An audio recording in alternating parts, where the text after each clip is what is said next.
अस्सलाम वालेकुम नाज़रीन, program closing hour Eid special के साथ मैं हूं इरफान हैदर।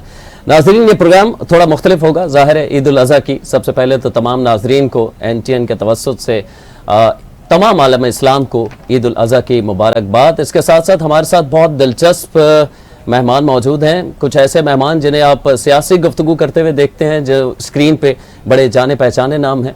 वो हमारे साथ मौजूद हैं, उनसे गुफ्तगू करेंगे और ईद उल अज़हा के हवाले से आज कुछ बातें करेंगे कि ईद वो किस तरह मनाते हैं। जिन शख्सियात को आप हमेशा सियासी गुफ्तगू या करंट अफेयर प्रोग्राम्स में देखते हैं, बड़ा तल्ख भी देखते हैं उन्हें बाज़ औक़ात, लेकिन वो आम जिंदगी में कैसे हैं, ईद कैसे मनाते हैं, अपने घर वालों के साथ कैसे वक्त गुजारते हैं। ईद का पहला रोज़ है, ज़ाहिर है उनका आज पहला रोज़ कैसा गुजरा, इस हवाले से भी हम बात करेंगे। सबसे पहले मैं मैं कहते हैं लेडीज़ फर्स्ट, तो मैं हमारी जो फीमेल गेस्ट हैं सबसे पहले उनका तारुफ करवाऊंगा। पीपल्स पार्टी से आपका ताल्लुक है, मुसर्रत नियाज़ी साहिबा, बहुत शुक्रिया आपका, आप तशरीफ़ लाई। ईद उल अज़हा की आपको बहुत बहुत मुबारकबाद। मैं समझती हूँ आपको, आपकी टीम को और अहले पाकिस्तान को भी मुबारक हो और खुसूसी मेरे भाई को भी हो। हमारे साथ नामवर एंकर, जानी पहचानी शख्सियत है और साल से आप इन्हें मुख्तलिफ टेलीविजन स्क्रीन पर देखते हुए आ रहे हैं। Senior anchor person Syed Masood Raza साहब, बहुत शुक्रिया सर आपका। ईद मुबारक। आपको ईद उल अज़हा की बहुत बहुत ईद मुबारक और तमाम नाज़रीन को ईद मुबारक।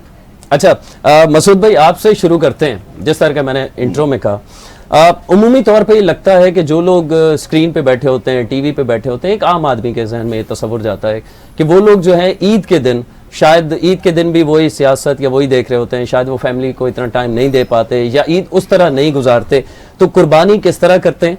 आप पूरी तरह इन्वॉल्व होते हैं उसमें, और कुर्बानी का जानवर जब काटा जाता है तो आपकी क्या उस वक्त मसरूफियात होती हैं, ये भी जरा अपने हमारे नाज़रीन को बताइए। देखिए, ईद एक तो ये सियासत की आपने बात की ना, तो सियासत पर बात करना, मईशत पे बात करना, माशरे पे बात करना, ये हमारा काम है। तो काम की हद तक होता है, जाती जिंदगी होती है, उसमें काम बिल्कुल इन्वॉल्व नहीं होता और काम में जाती जिंदगी बिल्कुल इन्वॉल्व नहीं होती। तो ये बिल्कुल आपको क्लियर रखना होता है। जहाँ तक कुर्बानी की बात है तो मुझे कभी भी ज़्यादा बहुत शौक नहीं रहा कि मैं जानवर आए तो उनको लेके घूमूं या उनके साथ ज़्यादा वक्त गुजारूं। हाँ ठीक है, जो जानवर आए उनको अच्छी तरह से रखें, खिलाएं पिलाएं। तो मेरी ख्वाहिश ये होती है कि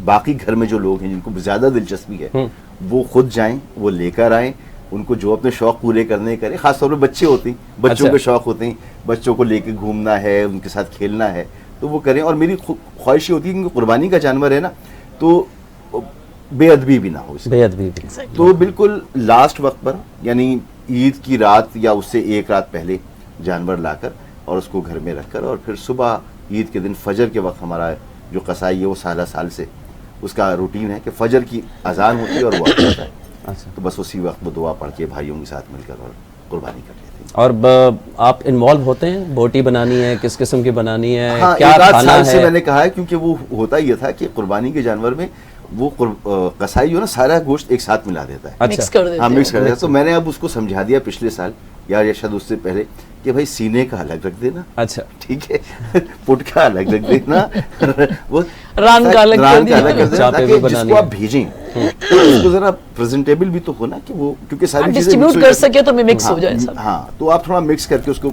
तो भेजने में जरा अच्छा रहे। रखने का कोई शौक नहीं है।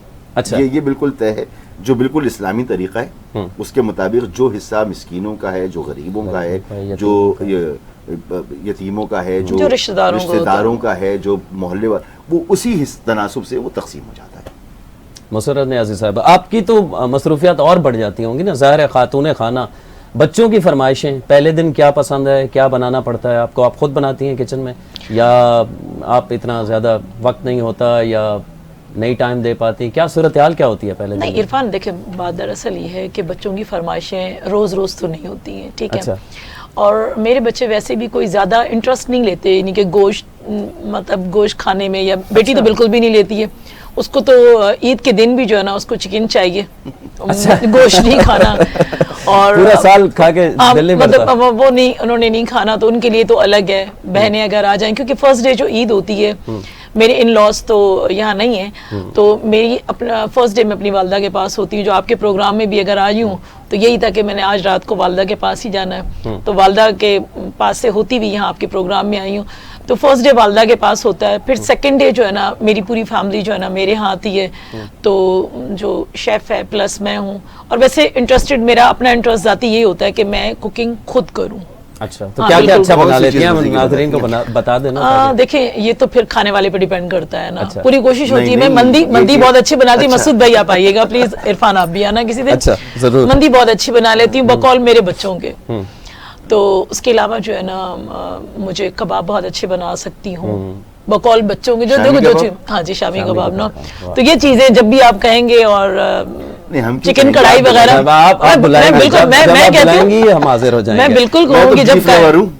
हाँ। और अच्छा। बस आप और बिल्कुल, चिकन बिल्कुल। आप इनके लिए कर लीजिएगा। चिकन मेरे लिए कर अच्छा, दीजिएगा। चलो, और ओके। कराची की स्पेशल जो डिश जिसके बगैर कहते हैं कि कोई भी त्यौहार मुकम्मल नहीं होता, बिरयानी, वो कैसे बनाते नहीं हैं? मैंने कहा ना मंदी बनाती हूँ ज्यादा अच्छी ना। अच्छा। मंदी क्योंकि मंदी भी वही है, क्योंकि मेरे बेटे, छोटे वाले बेटे को यही होता था कि वीकली जो है ना उसे मंदी खानी है जी। तो मैंने कहा कि बेटे मैं मंदी खुद बहुत अच्छी बना लेती हूँ। वो हमेशा मेरा मजाक उड़ाता है, जो चीज़ मैं बाहर खाने जाता हूँ तो मेरी मामा कहती है मैं खुद बहुत अच्छा बना लेती हूँ, आप क्यों जाते हो? क्योंकि मैं जो है ना होटलिंग नहीं करती हूँ, ना मुझे पसंद है ना मेरे हस्बैंड को पसंद है। बस बच्चों को तो आपको पता है कि आजकल के बच्चों को है कि जी होटलिंग कर लें, ये कर लें। मुझे कोई इंटरेस्ट नहीं है। खवातीन को होता है कि जी वहाँ फलां जगह खाने चले जाओ, वहाँ अच्छे खाने।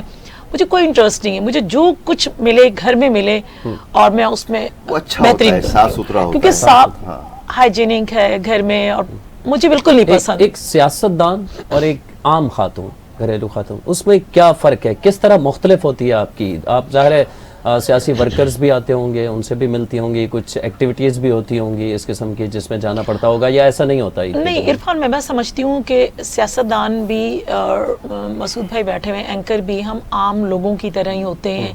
बिल्कुल देखें, कोई डिफरेंस नहीं है। देखिए सियासतदान भी मैं समझती हूँ कि हमेशा खिदमत करता है, और घर के अंदर अगर खातून है तो वो भी खिदमत गुजार है अपने शौहर की, अपने बच्चों मैं की। यही कहने वाला था कि खातून खाना सियासत, ये दोनों चीजें अलग नहीं हो सकती। बिल्कुल बिल्कुल है ही नहीं ना, है ही नहीं। किसी सूरत में नहीं हो अच्छा, सकती वही है। ना।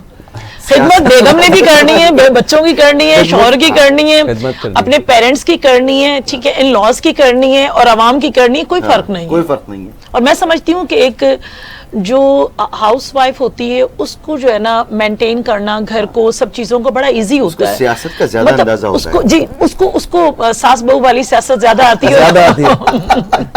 और हम खवातीन को वो चीज नहीं होती, क्योंकि हमने आवाम के सामने भी वही चेहरा और वही अंदाज होता है हमारा, और अपनी फैमिली के साथ भी ये होता है कि हम ग्राउंड पे सियासत कर करके हम घर के अंदर सियासत नहीं कर सकते।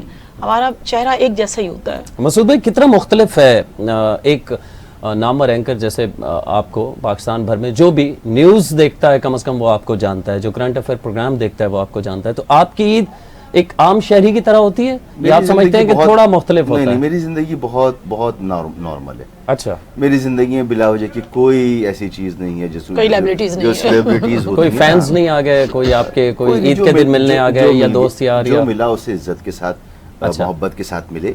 और कोई मेरी जिंदगी में ऐसा नहीं है कि मैं कोई स्पेशल आदमी हूँ इस दुनिया का, बिल्कुल भी नहीं है। जैसी, क्योंकि आप अपनी जिंदगी को जितना इस तरफ लेके जाती हैं उतना कॉम्प्लिकेटेड बनाते हैं। एग्जैक्टली ऐसे।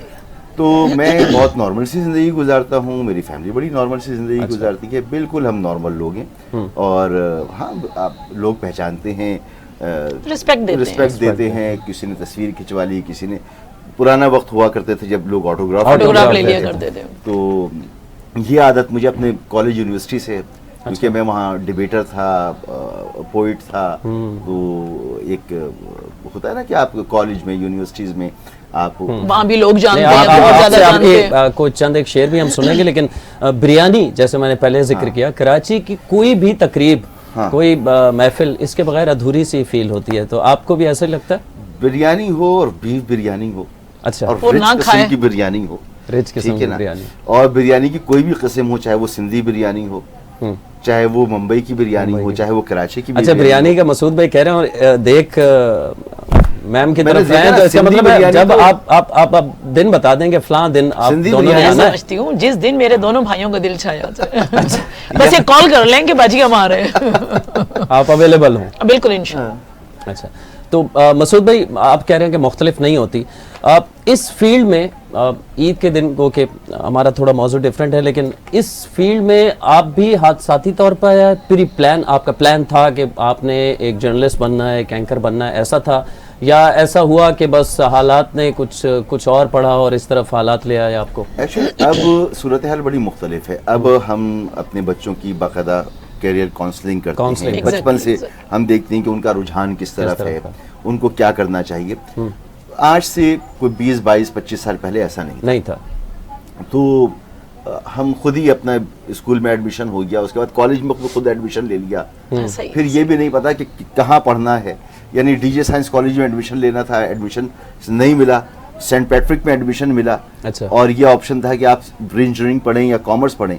तो हमने ये फैसला किया क्योंकि डीजे साइंस ने एडमिशन नहीं दिया साइंस में, तो हम कॉमर्स पढ़ेंगे। इस तरह के फैसले होते थे ज़िंदगी में। अच्छा। गवर्नमेंट कॉलेज ऑफ टेक्नोलॉजी में एडमिशन हो गया, उधर अपने डीए इन केमिकल टेक्नोलॉजी। फिर कहीं गए जॉब के लिए कि अकाउंट्स में जॉब मिल जाए। तो उन्होंने कहा यार आपके पास तो डीए ही है, तो आप हमारी फैक्ट्री में जाएं। फार्मास्यूटिकल कंपनी थी, वहाँ एज केमिकल एनालिस्ट काम किया। फिर अंदाज़ा हुआ यार अभी तो पढ़ाई कम है, तो फिर कराची यूनिवर्सिटी पहुँच गए। वहाँ पहुँचे तो अप्लाइड केमिस्ट्री में एडमिशन ले लिया। अच्छा।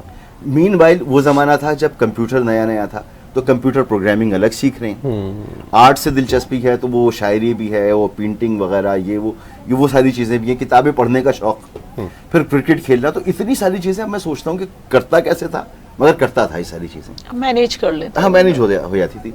तो ये करते करते जब आप टीन एज में होते हैं एनर्जी भी इतनी ज्यादा होती है ना कि आप थकते ही नहीं है। जब यूनिवर्सिटी पहुंचे तो पता चला एक जॉब छोड़ी है और यूनिवर्सिटी आए तो कुछ ना कुछ तो करना होगा। अच्छा। अब तो वो आदत नहीं है कि घर से पैसे लें, तो कुछ ट्यूशन्स वगैरह पढ़ाए, उसमें भी नहीं हो रहा था। तो फिर किसी ने मुझे बताया कि अच्छा, मैं रेडियो पाकिस्तान करता था अपने कॉलेज के ज़माने से, बस में तलबा से। कहा जा सकता है कि रेडियो से इब्तिदा जी, रेडियो से इब्तिदा हुई, कोई 96 से।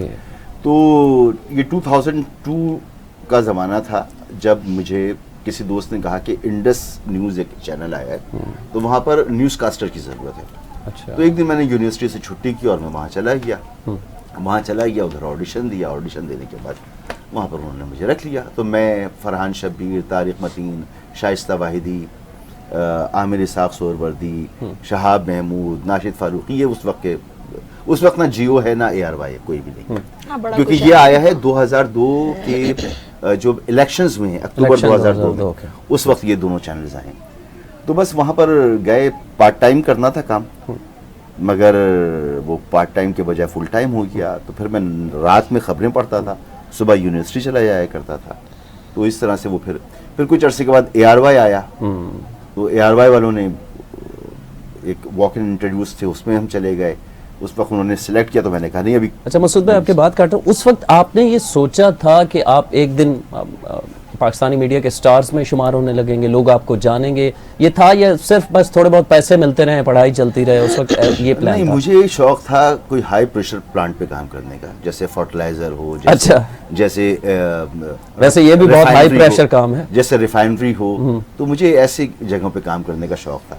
और जब मैं पढ़ रहा था तो यही मेरे जहन में था कि मैं केमिकल इंजीनियर हूँ, तो मुझे किसी इंजीनियरिंग फील्ड में जाना है।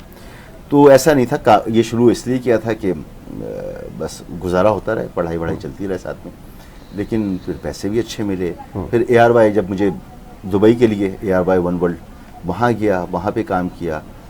1.5 साल के बाद कोई जियो में आ गया मैं, तो जियो दुबई, तो वो बड़ा फेमस ज़माना था ना एंकर्स के लिए। सब एंकर्स को लोग बाय नेम जानते थे। तो जियो के जो 5 एंकर परमानेंटली दुबई में होते थे, उनमें से एक मैं था। ओके।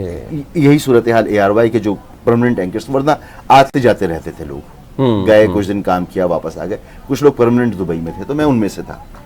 तो इस तरह से फिर मैंने कहा पैसे भी अच्छे हैं, फेम की जहाँ तक बात है, तो वो यकीन करें जितने ऑटोग्राफ मैंने अपने कॉलेज में और यूनिवर्सिटी में दिए ना, इतने इस फील्ड में आके नहीं दिए। अच्छा, तब यूनिवर्सिटी में बड़े स्टार थे। यूनिवर्सिटी में आप ऑल कराची, ऑल पाकिस्तान मुकाबलों में शिरकत कर रहे हैं, ठीक है, और वो डिबेट्स कर रहे हैं, तो वो एक अलग ओरा होता है, एक अलग चार्म होता है उसका। तो उसमें लड़के लड़कियां सब क्या ऑटोग्राफ और ऑटोग्राफ बुक का उस वक्त जमाना भी था। हाँ माशाल्लाह खुश वो शक्ल भी हैं और खवातीन के ऑटोग्राफ वाले खवातीन ज्यादा आती होंगी ना। हाँ ये भी था। अच्छा मैम और फिर आवाज भी अच्छी हो, हाँ, बोलना भी आवाज अच्छा भी हो। अच्छा हो, बोलना भी अच्छा आता हो, आप हैंडसम भी हो, तो फिर जाहिर है वो सारी चीजों का इम्तजाज जो है ज्यादातर वो लोग हाथ पे पुरकशिश लेना हो जाता चाहते है। होंगे। मुस्तरद नियाज़ी साहब नहीं, मैं केमिस्ट्री भी आप करता था। आप सियासत में सोचा था आना है या हादसाती तौर पर, जिस तरह मैंने मसूद भाई से पूछा? नहीं, असल में फरहान जिस एरिया से मैं हूँ, मैं समझती हूँ कि वहाँ पढ़ना भी बहुत बुरा समझा जाता है खवातीन के लिए। हाँ, आप मैं और अच्छी आप तरह एक से इलाके एक ही से इलाके हैं। से ताल्लुक रखते हैं हम, तो बच्चियों का पढ़ना भी बहुत बुरा समझा जाता था, बल्कि बड़ा मायूब सा समझा आज से जाता था। 30-35 साल पहले तो बहुत जी मैं मुश्किल। उसी की बात कर रही हूँ। बहुत तो उसके अलावा सियासत में आना, तो फिर मैं समझती हूँ कि क्या समझा जाता होगा वो आप बेहतर समझते हो, और मसूद भाई भी इस चीज़ को समझ सकते हैं। असल में मैं जब 87 में मैट्रिक की स्टूडेंट थी, तो मेरे एक जहन में होता था कि यार कोई तो एक ऐसा अच्छा होना चाहिए पाकिस्तान के लिए। कोई तो उस वक्त जो डिक्टेटर थे, मैं उनका नाम भी लेना पसंद नहीं करती हूँ। अच्छा जी, तो वो मुझे इस कदर वो शख्स बुरा लगता था रियली, इसलिए कि वो एक खातून के ऊपर, एक नौजवान बच्ची के ऊपर इस तरह से तशद्दुद, उसके वालिद को शहीद कर देना, उसके वालिद को उनका जो है ना जुडिशरी मर्डर करवा देना, और ये सब कुछ कर देना, और वो नहती लड़की जो है ना कभी वो आपके सामने झुक नहीं रही है, आप उसके लोगों को कोड़े मार रहे हैं, सिर्फ एक आवाज निकालने पर, जिये भुट्टो कहने पर आप उनको कोड़े मार रहे हैं, उनको सजाएं दे रहे हैं, तो वो आपके सामने झुकी नहीं। तो जो बंदी झुकी नहीं वही मेरा आइडियल बनी, शहीद मोहतरमा बेनजीर भुट्टो साहिबा। अच्छा। अब जब वो आइडियल बनी तो मैं समझती हूँ कि उनको मैं इस हद तक पसंद करती हूँ, करती रहूंगी जब तक मेरी जिंदगी है, और उनके विजन को, इसलिए कि वो डटी रही, और जो शख्स डटा रहता है, क्योंकि मैं डटी रही इस महाज पे कि मैंने अपने मियाँ वाली की बच्चियों को उस लाइन पे लाना, स्पेशली अपने गांव की बच्चियों को, Education. कि एक मुसरत नियाजी बुरी है सो बुरी सही, लेकिन बाकी बच्चियां जो ना जो फेस मैंने करना है मैं करूं, बाकी बच्चियां पढ़ें, बाकियों के लिए मैं जो मुझे हर्डल्स नजर आए वो उनके लिए ना हो। तो अल्हम्दुलिल्लाह मैं इस चीज़ में शहीद मोहतरमा बेनजीर भुट्टो साहिबा को लेकर देखकर और उनसे एडमायर होकर जो मैंने स्टेप उठाया, मैं बड़ा पॉजिटिव हूँ। आज उस इलाके के अंदर बच्चियां डॉक्टर भी हैं, इंजीनियर्स भी हैं, और बिजनेस भी कर रही हैं, स्कूल चला रही हैं, कॉलेजेस रन कर रही हैं प्राइवेट तौर पे, आपको पता है। लेकिन मैं समझती हूँ कि मुझे ये जो कुछ भी हासिल हुआ वो शहीद मोहतरमा बेनजीर भुट्टो साहिबा को देखकर हासिल हुआ, और उनके अलावा सवाल ही पैदा नहीं होता कि मैं कहीं लेफ्ट या राइट देखूं। अच्छा, हम गुफ्तगू का सिलसिला नाज़रीन जारी रहेगा। एक ब्रेक का वक्त होता है और ब्रेक के बाद आते हैं, और मसूद भाई ने बताया कि वो माशाल्लाह शायर भी हैं, मेरे लिए भी एक मुकाशिफा था ये, तो उनसे कुछ शेर भी सुनते हैं। एक ब्रेक के बाद मिलते हैं।